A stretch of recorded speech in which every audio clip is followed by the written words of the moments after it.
Hello everyone, welcome to the All Day Football Show. I'm your host, Jackson Kellogg, and today we're getting into NFL Power Rankings. Divisional round is the week. The wildcard weekend has passed, and boy, it was a good one. We'll get right into that in a second. But anyways, if you are new, be sure to leave a like and subscribe. It would be greatly appreciated, and hope you enjoy the video. So getting right on with it. We're just down to teams that made the playoffs. So starting at the bottom is the Chicago Bears, who don't move after being the number 14 spot last week. The Bears went into the number 2 seeded Saints with the expectation that it was going to be a blowout. Though it wasn't that way with the score, the Bears could not get anything going on offense. A Bears offense led by Trubisky and David Montgomery that had started to pick up some steam over the last month just faded away in the blink of an eye. It was just so crazy to see. This game was easily the most boring of the 6, which helped out with Nickelodeon being the one covering this game. So if you watch that game, or that version of the game, you got to see some cool little graphics from Nickelodeon, as Mitch Trubisky did win the MVP, the Nickelodeon's valuable player. So going into the offseason, the Bears, they have a lot to work on. They're probably going to bring in a new quarterback. Allen Robinson's most likely going to leave. They're going to have to rebuild this entire offense, and that might come at the cost of getting rid of some very good defensive talent. But we'll see what Ryan Pace and Matt Nagy can do for this team. At 13, the Washington football team. For a team that boasted a fourth-string quarterback technically at one point for Washington, with Taylor Heinicke as the starting quarterback against the Bucs going into the wild card round, Washington put up a fight.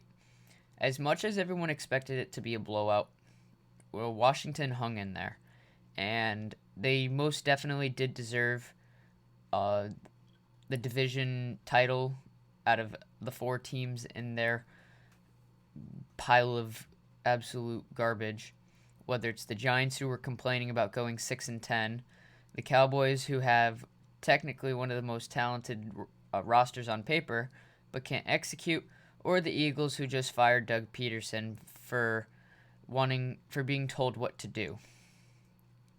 So Washington definitely the team that most deserved it, whether it's Alex Smith, who's going to be comeback player of the year, Ron Rivera, who would be comeback coach of the year if that was such an award, for beating cancer and coming back strong after his firing from Carolina last year. This team put up a fight when it wasn't expected to, so bravo Washington, keep on building off of this game.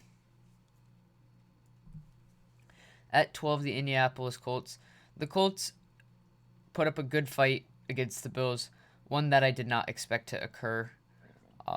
It was more or less the fact that Phillip Rivers this was his last playoffs, and he put all of his effort into trying to win this game just to overthrow it in the end.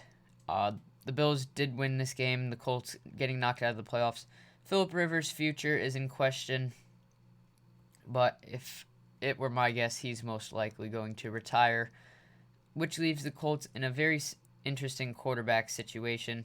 Their left tackle, Anthony Costanzo, just retired, so they'll have to go bring in a new left tackle there. The defense has a lot of younger players that they're going to have to end up paying at some point. So this team is going to get to be very interesting over the next few months and what decisions they make in that front office spot. But the Colts, as much as I ragged on them this year, they did make the playoffs. They just fell short and ended where I expected them to, out of the playoffs after the first round. At number 11, the Pittsburgh Steelers.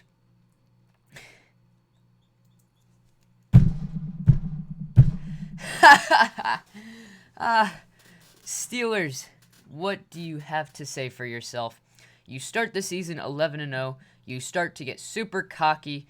You lose 4 of your last 5 going into the playoffs, including a loss to the Browns last week, in which though you didn't have some of your starters, including Big Ben and Marquise Pouncey, those two were the reason you were down 7-0 10 seconds into the game. That first play just showed exactly how the rest of the game was going to go. This Steelers offense could not get anything going until the Browns defense let up on the gas pedal. This Steelers team was absolutely atrocious. They got way too in over their head, and I knew this was going to happen. I knew the Steelers were overrated. No one believed me, and here we are now. The Steelers were overplaying, they were overconfident, and we see what happened here. Ben Roethlisberger, if he doesn't retire this year, he is second-guessing himself. He was atrocious. Do not let the stats tell you something wrong. Yes, he threw for the most completions ever in a playoff game. Yes, he threw for over 500 yards. Yes, he threw 4 touchdowns. But guess what?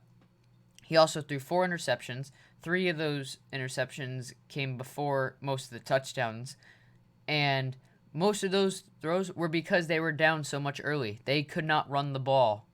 When they had to run the ball, they couldn't run it well. And for most of the game, they didn't even get the chance to do that because they were behind 28-0 at the end of the first quarter. Get yourself together, Steelers, or you're going to be overtaken in this division next year by the Ravens and the Browns, and possibly the Bengals. At number 10, the Tennessee Titans. Looks like another team has learned from dancing on logos that karma gets you back. After the last time the Titans and Ravens played, the Titans were dancing and getting as a team on top of the Ravens logo. The Titans at home against Baltimore get outplayed heavily by this Ravens defense, who kept Derrick Henry in check. As I've stated before, if you can stop Derrick Henry, then you stop this Titans offense, because Tannehill is overrated at the quarterback spot right now. All they have is play action off of Henry, and if they stop Henry, then they have no play action, meaning they have no deep balls. So, here we go, Titans. Welcome to reality. And then, right at the end there, Marcus Peters and the rest of the Ravens going to dance on your logo. Have some karma to the face. At number 9, the Seattle Seahawks, who, so not only were they were playing the Rams, who on offense were led by John Wolford at quarterback because Goff was injured. But they kept Goff active, but they didn't start him. The Seahawks injure Wolford, forcing Goff to go into the game. And Goff, though the Rams didn't play great, they came out with the win because the Seahawks offense fell flat yet again. At the start of the season, it was the Seahawks offense that was going crazy, one of the top in the league. It was very hard to stop, and the defense was what was falling short. The Seahawks had to keep up with other teams because the defense wasn't helping them out. And then as the season started to end, it completely flipped. The defense started to get itself together, and it was playing like a at least average defense, and then the offense started to decline. They had no running game, Russell Wilson wasn't cooking, and the wide receivers just kept getting covered. Pete Carroll is probably done soon. After, it sounds like he's getting a contract extension, but if it's a very short one, that'll most likely be his last contract because these Seahawks have won less playoff games since 2017 than the Jacksonville Jaguars, and the Jaguars have the first overall pick in the draft this year. This is the Seahawks reality. At number 8, the team that beat the Seattle Seahawks, as now from here on out are teams that are still remaining in the playoffs after wildcard weekend, with the first team being the LA Rams, who with a great defensive effort were able to hold off the Seahawks on the road and get a playoff win when not many people, including myself, didn't expect them to. Bravo on the Rams for getting a win. It was led by that Rams defense. They have so much talent on that team, and I'm excited to see. All these games happening this weekend are great. There's no boring matchup where you can absolutely guarantee one team is going to win. And that's what the playoffs are meant to be for, especially the NFL playoffs, where any team can go get a win. So we're seeing that now, and The Rams, if Goff is healthy, this team will stay competitive as they go into Lambeau Field next week. But congratulations, Rams. You don't completely suck. At 7, the Cleveland Browns.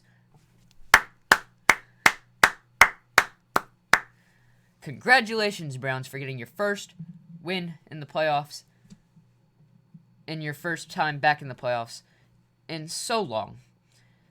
The two teams that lost to the Jets this year just won in both their playoff games. They are 2-0 in the playoffs.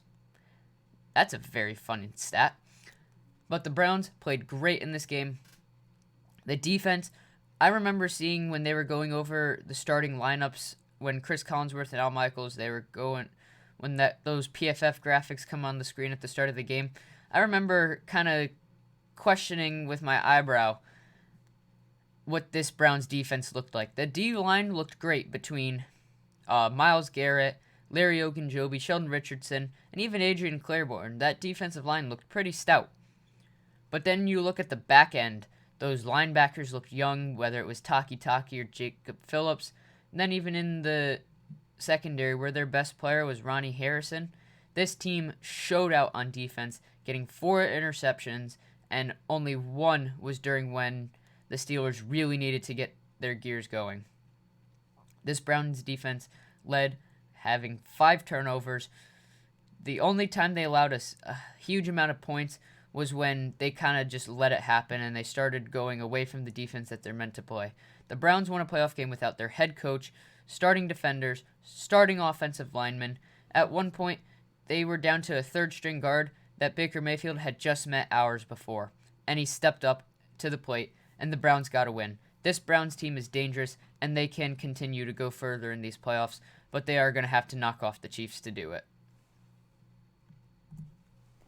At 6, the Baltimore Ravens. The Ravens, Lamar Jackson finally wins a playoff game. He's now 1-2 in his playoff career. With this being his 3rd year in the playoffs, he finally gets a win. But who knows when the Madden curse can come to strike, as it can occur at any point in time.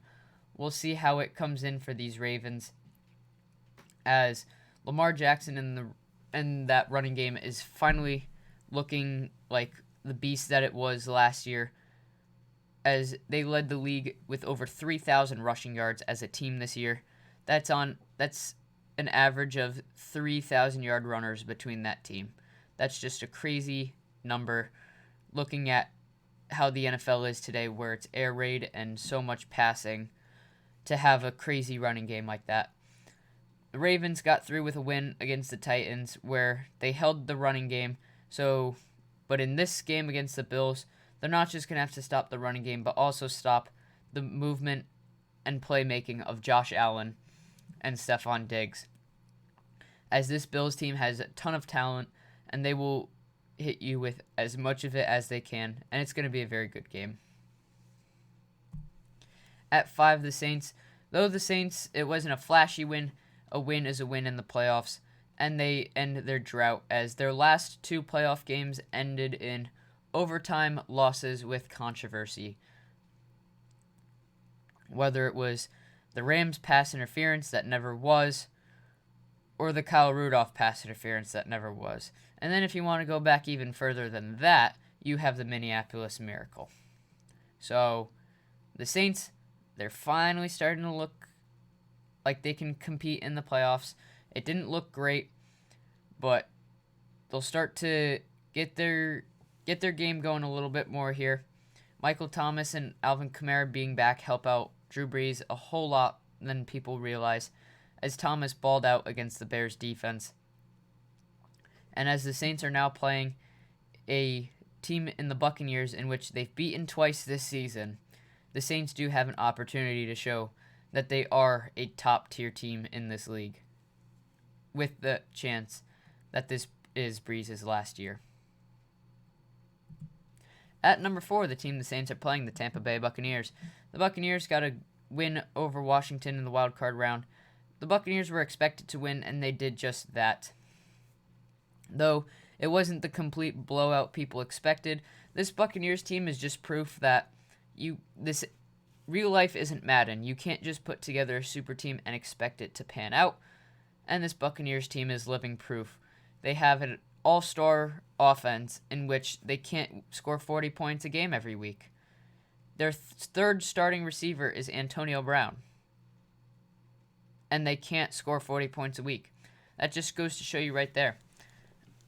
This team does have chemistry issues, though, and that can lead to some problems against this top-tier Saints defense, who, though the Bears' offense isn't much of a show, did hold them down to 3 points. So, and the Buccaneers did lose to these Bears at one point this season, when Brady thought fourth down was actually third down. So we'll see what the Buccaneers can do here, and if Brady can go get his 7th title. At 3, the Buffalo Bills. The Buffalo Bills are back, and they're ready to compete for the Super Bowl. Though it was in very close fashion, that last controversial call, that was a fumble. No doubt in my mind that was a fumble. He tucked it in, and he knocked it out, and the Bills recovered. No matter, the Bills still won. The Bills, though it wasn't the blowout fashion that they had in Week 17 where they scored over 50 points on the Dolphins, they still got the win, and that's, like I said, what matter in these playoffs. A win gets you to the next round, a loss, and you're done. So these Bills are just going to have to keep winning. They have 3 more wins to go before they win the Super Bowl, and we all know what happened the last time the Bills made the Super Bowl. They went to 4 straight and lost all 4. So if they go to the Super Bowl, let's see if they can knock off that terrible curse. Packers at number 2. The Packers had a bye for getting the first seed. Packers are dealing with some injuries, and one interesting little tidbit is that the Packers are signing Jared Veldheer from the Colts. Jared Veldheer is an offensive lineman who was on the Colts practice squad, who they called up for the Bills game, reverted back to the practice squad, and then the Packers are signing him to their 53-man roster. So Jared Veldheer will be the first person to be on the active roster of 2 different teams during a single playoffs. So that's just a neat little bit right there. But the Packers will be playing a Rams team that is no joke, that they cannot pass up.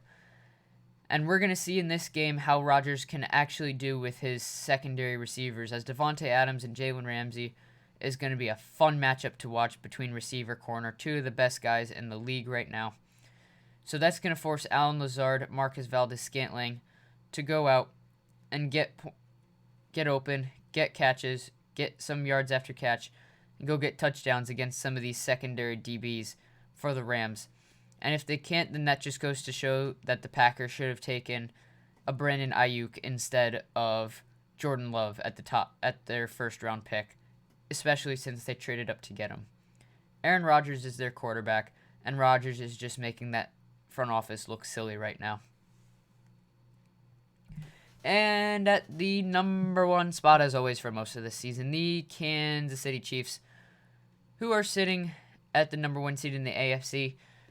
They have to play the Browns this week, as similar to the Packers situation, the Browns are no joke. Kevin Stefanski will be back to coach for the Browns this week, or that's their hope, which means the Chiefs will not get the same luxury as the Steelers had, and getting to coach against a interim head coach who is really just a special teams coach, who had never done it before, which, bravo to that guy, I forget his name. But the Chiefs are their own killer themselves. They are the kings of the AFC and probably will be for at least the next decade with Mahomes at the helm. And we are going to see what this Chiefs team can do to an opponent. This Browns secondary is not very great, and we're going to see if Mahomes can torch it or if the Browns can pull out a good defensive stop against the Chiefs. Because if the Browns can't hold down Mahomes and Tyreek Hill and Travis Kelce, then this could get ugly very quickly, just as the Steelers-Browns game was. But anyways, guys, thank you so much for watching. If you enjoyed, be sure to leave a like and subscribe. It would be greatly appreciated. Hope you all had a great wildcard weekend, and let's get ready for another great playoff weekend in the divisional round. And I hope you guys are still rooting for those Patriots, even even though they're not in the playoffs, they are king of the playoffs. And we need their luck. We need good luck to get back to the game next year.